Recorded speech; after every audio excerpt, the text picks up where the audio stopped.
le président de la République, le président Macky Sall, a ordonné au gouvernement un programme d'acquisition de manuels scolaires.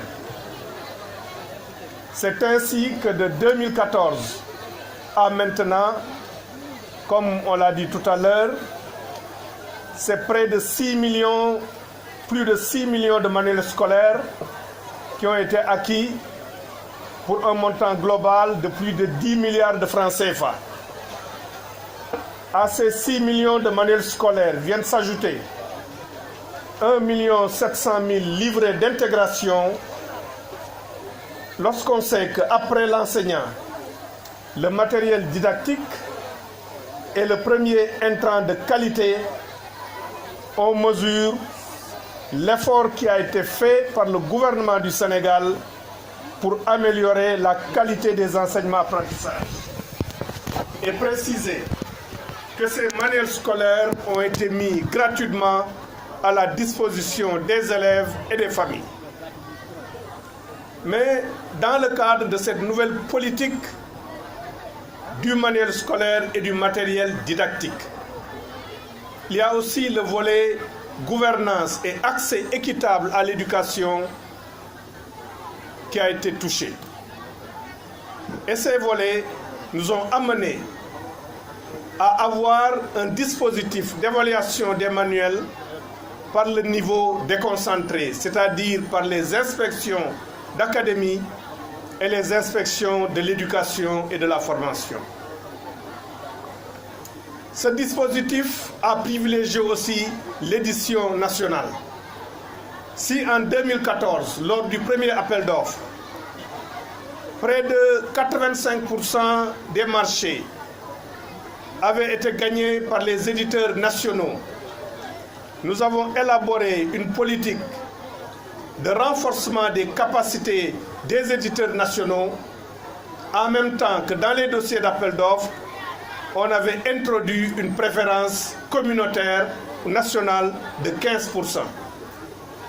Ces deux interventions combinées ont permis la deuxième année. C'est ainsi que dans le prolongement de cette politique, nous avons, avec le Canada, mis en place le projet de préservation des manuels scolaires, le PREMAS.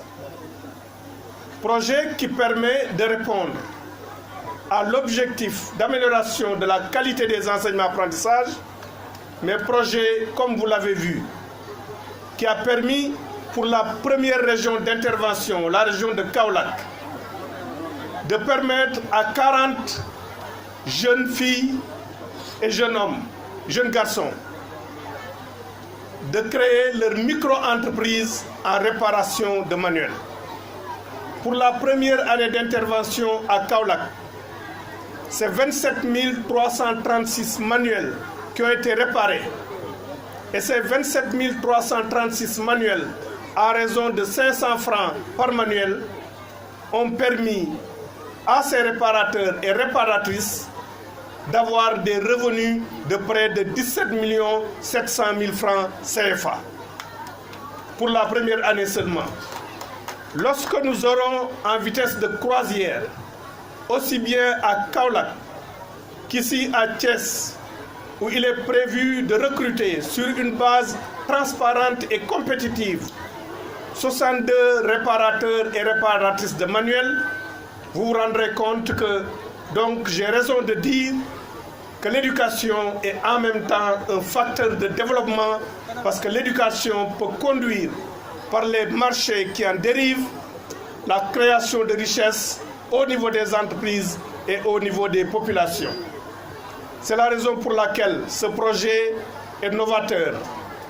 Et ce projet sera accompagné par le gouvernement du Sénégal, qui va donner un appui aux IA concernés pour permettre au projet d'être ancré dans les habitudes de nos écoles, qui est des habitudes qui doivent consister à préserver les manuels et que les enfants puissent utiliser les manuels, mais que demain, leurs petites sœurs et leurs petits frères puissent aussi utiliser ces manuels.